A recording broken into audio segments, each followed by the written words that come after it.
الحمد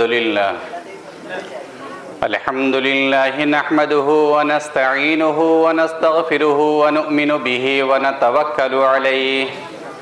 ونعوذ بالله من شرور أنفسنا ومن سيئات أعمالنا من يهده الله فلا مضل له ومن يضلله فلا هادي له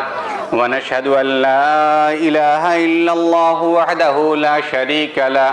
ونشهد أن سيدنا وسندنا وحبيبنا ومولانا محمدًا عبده ورسوله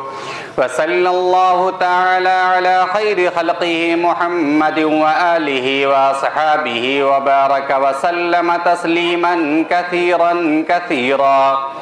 أما بعد فقد قال الله تبارك وتعالى في القرآن المجيد والفرقان الحميد بعد أعوذ بالله من الشيطان الرجيم بسم الله الرحمن الرحيم. يا أيها الذين آمنوا أطيعوا الله وأطيعوا الرسول وأولي الأمر منكم فإن تنازعتم في شيء فردوه إلى الله والرسول إن كنتم تؤمنون بالله واليوم الآخر ذلك خير وأحسن تأويلا. وقال تبارك وتعالى في موضع آخر وذكر فإن الذكرى تنفع المؤمنين. وقال النبي صلى الله عليه وسلم ما اجتمع قوم في بيت من بيوت الله يتلون كتاب الله ويتدارسونه إلا نزلت عليهم السكينة وغشيتهم الرحمة وحفتهم الملائكة وذكرهم الله في من عنده أو كما قال صلى الله عليه وسلم آمنت بالله مولانا العظيم وصدق رسوله النبي الكريم ونحن على ذلك لمن الشاهدين والشاكرين والحمد لله رب العالمين. سامعین محترم و عزیزان گرامی، ہم اور آپ کس مقصد کے لیے یہاں پر جمع ہوئے ہیں یہ بتانے کی کوئی ضرورت نہیں ہے. ہم میں سے ہر آدمی اچھی طرح سے اس بات سے واقف ہے اور اس کو سمجھتا ہے کہ یہاں ہمارے تھوڑی دیر بیٹھنے کا مقصد صرف اور صرف یہ ہے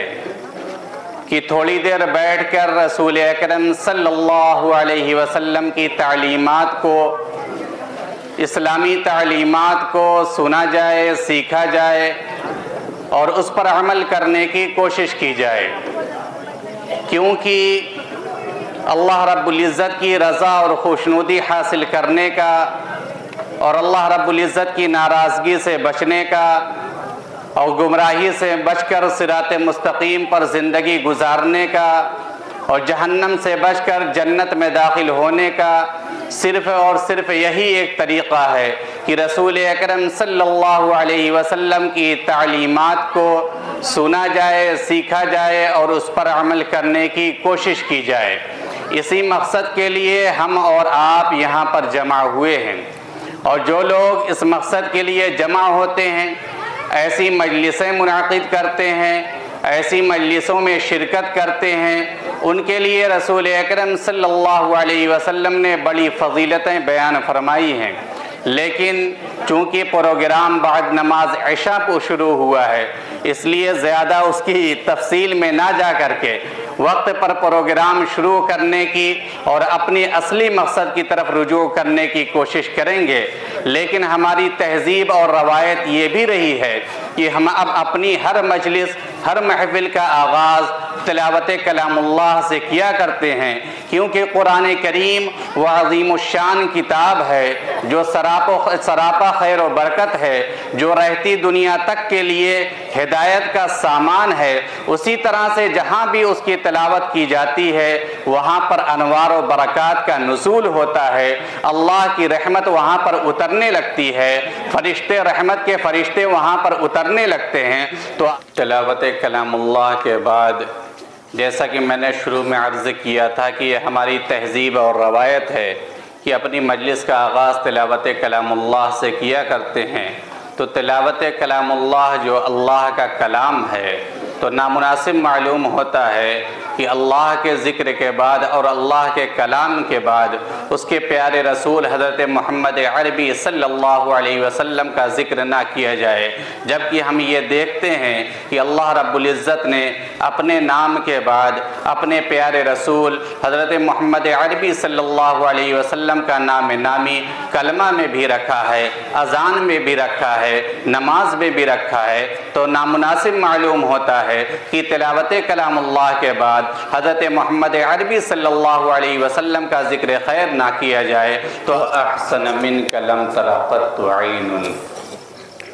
وَأَحْسَنَ مِنْكَ لَمْ تَرَ قَطُّ عَيْنٌ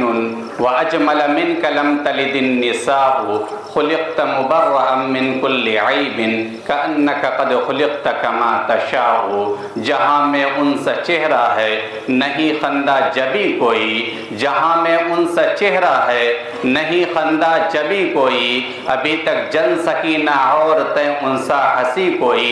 نہیں رکھی ہے قدرت نے میرے آقا کمی تجھ میں، جو چاہا آپ نے مولا وہ رکھا ہے سبھی تجھ میں۔ کہنے والوں نے حضرت محمد عربی صلی اللہ علیہ وسلم کی شان اقدس میں اپنی طاقت کے بقدر، اپنی حیثیت کے بقدر بہت کچھ کہا ہے، لیکن سب نے آخر میں یہی کہہ کر کے ہتھیار ڈال دیا ہے، یا صاحب الجمال و یا سید البشر، یا صاحب الجمال و یا سید البشر، من وجهك المنیر لقد نور القمر، لا يمکن الثناء کما کان حقه، بعد از خدا بزرگ توئی قصہ مختصر، لا يمکن الثناء کما کان حقه، بعد از خدا بزرگ توئی قصہ مختصر۔ یہاں تک کہ ہمارے زمانے کے مشہور شاعر، انانیت میں ڈوبے ہوئے شاعر جناب ڈاکٹر راحت اندوری صاحب جو شعر پڑھتے تھے تو یہ کہتے تھے کہ اگر میرا شعر سمجھ میں نہ آئے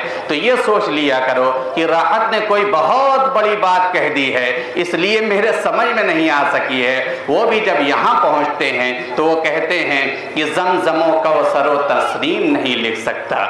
زمزم و کوثر و تسنیم نہیں لکھ سکتا، اے نبی آپ کی تعظیم نہیں لکھ سکتا، زمزم و کوثر و تسنیم نہیں لکھ سکتا، اے نبی آپ کی تعظیم نہیں لکھ سکتا۔ میں اگر 7 سمندر بھی نچوڑوں راحت، میں اگر 7 سمندر بھی نچوڑوں راحت، آپ کے نام کی ایک میم نہیں لکھ سکتا صلی اللہ علیہ وسلم۔ بہرحال آئیے نعتیہ کلام کے بعد اپنے اصلی مقصد کی طرف رجوع کرتے ہیں کہ ہمارا اصلی مقصد یہ ہے کہ تھوڑی دیر بیٹھ کر رسول اکرم صلی اللہ علیہ وسلم کی تعلیمات کو سنا جائے، سیکھا جائے اور اس پر عمل کرنے کی کوشش کی جائے۔ اور جب ایسی مجلسیں منعقد ہوتی ہیں اور اس مقصد کے لیے لوگ بیٹھتے ہیں کہ رسول اکرم صلی اللہ علیہ وسلم کی تعلیمات کو سنیں، سیکھیں اور اس پر عمل کرنے کی کوشش کریں، تو ایسی مجلسوں کے بارے میں اللہ کے رسول صلی اللہ علیہ وسلم نے فرمایا ہے کہ مجتمع قوم فی بیت من بیوت اللہ یتلون کتاب اللہ ویتدارسون الا نزلت علیہم السکینہ وغشیتہم الرحمہ وحفتہم الملائکہ وذکرہم اللہ فی من عندہ۔ جب لوگ بیٹھ کر اللہ رب العزت کے کلام کی تلاوت کرتے ہیں اور اس کے احکامات کو سیکھنے اور سکھانے کی کوشش کرتے ہیں تو ایسی مجلسوں کو رحمت کے فرشتے گھیر لیتے ہیں اور اللہ رب العزت ایسی مجلسوں پر رحمت نازل فرماتا ہے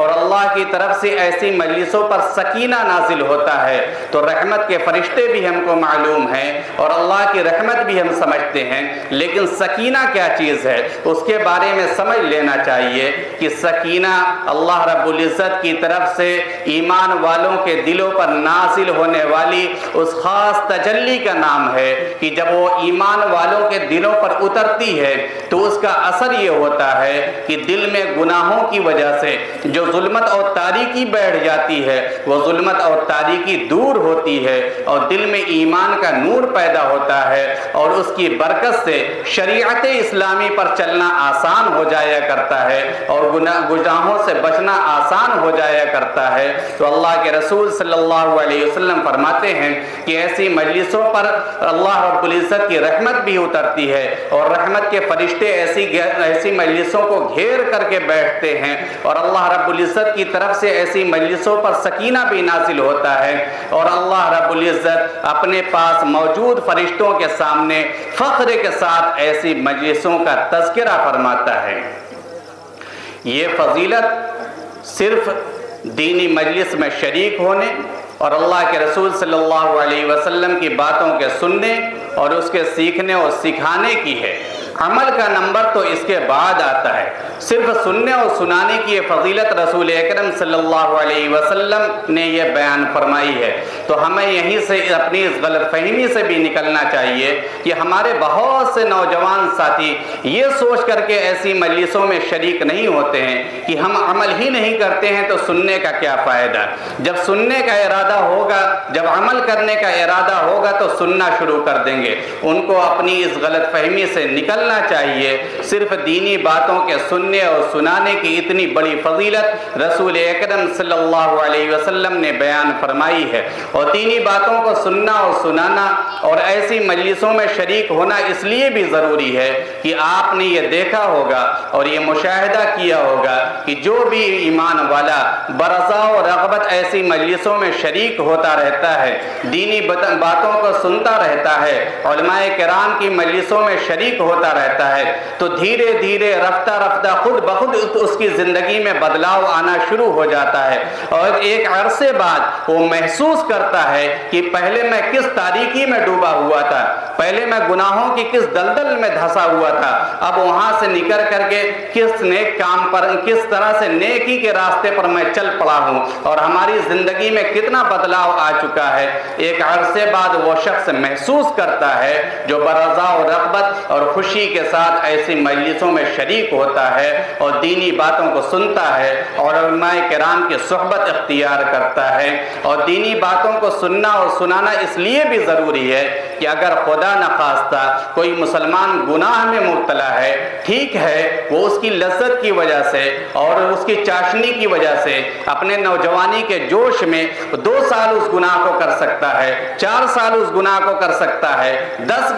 سال اس گناہ کو کر سکتا ہے، لیکن اگر وہ ایمان والا بندہ ہے، اس کے دل و دماغ میں ایمان کی ذرہ برابر بھی چنگاری موجود ہے، تو ایک نہ ایک دن ضرور آئے گا کہ وہ اس گناہ سے ضرور توبہ کرے گا، لیکن اسی وقت توبہ کرے گا جب اس کو یہ معلوم ہوگا کہ یہ کام جو ہم کر رہے ہیں یہ شریعت کے خلاف ہے، اللہ رب العزت نے اس کام سے منع کیا ہے، رسول اکرم صلی اللہ علیہ وسلم نے اس کام سے منع کیا ہے اور شریعت کی نگاہ میں یہ کام حرام اور ناجائز ہے، تبھی اس کو توبہ کی توفیق ملے گی، ورنہ پوری زندگی گناہوں میں گزار کر کے بغیر توبہ کے وہ دنیا سے چلا جائے گا، اس لیے کہ اس کو پتہ ہی نہیں ہے کہ جو کام ہم کر رہے ہیں وہ آیا حلال ہے یا حرام ہے، شریعت نے اس کے کرنے کی اجازت دی ہے یا منع کیا ہے، رسول اکرم صلی اللہ علیہ وسلم نے اس کام کے کرنے کی اجازت دی ہے یا منع کیا ہے، اور ظاہر سی بات ہے کون سا کام صحیح ہے، کون سا کام غلط ہے، کس کام کے کرنے کی اجازت ہے، کس کام کے کرنے سے منع کیا گیا ہے، کس کام کے کرنے سے اللہ اور اس کے رسول صلی اللہ علیہ وسلم خوش ہوتے ہیں اور کس کام کے کرنے سے اللہ اور اس کے رسول صلی اللہ علیہ وسلم ناراض ہوتے ہیں، تبھی ہم کو پتہ چل سکتا ہے جب ہم ایسی مجلسوں میں شریک ہوں گے، علماء کرام کی باتوں کو سنیں گے، ان کی صحبت اختیار کریں گے، تبھی ہم کو ان باتوں کا علم ہو سکتا ہے۔ اسی لیے رسول اکرم صلی اللہ علیہ وسلم نے صرف ایسی باتوں کے سننے اور سنانے کی اور ایسی مجلسیں منعقد کرنے کی اتنی بڑی فضیلت بیان فرمائی ہے، لہذا جہاں کہیں بھی ایسی مجلسیں منعقد ہوں تو اپنے دنیاوی کام کاج کو تھوڑی دیر کے لیے موقوف کر کے ضرور ایسی مجلسوں میں شریک ہونا چاہیے۔ ایسی مجلسوں میں شرکت کرنے والے دنیا و آخرت دونوں جہاں میں سعادت کے مستحق ہوتے ہیں، اللہ رب العزت کے نظر خاص اور نظر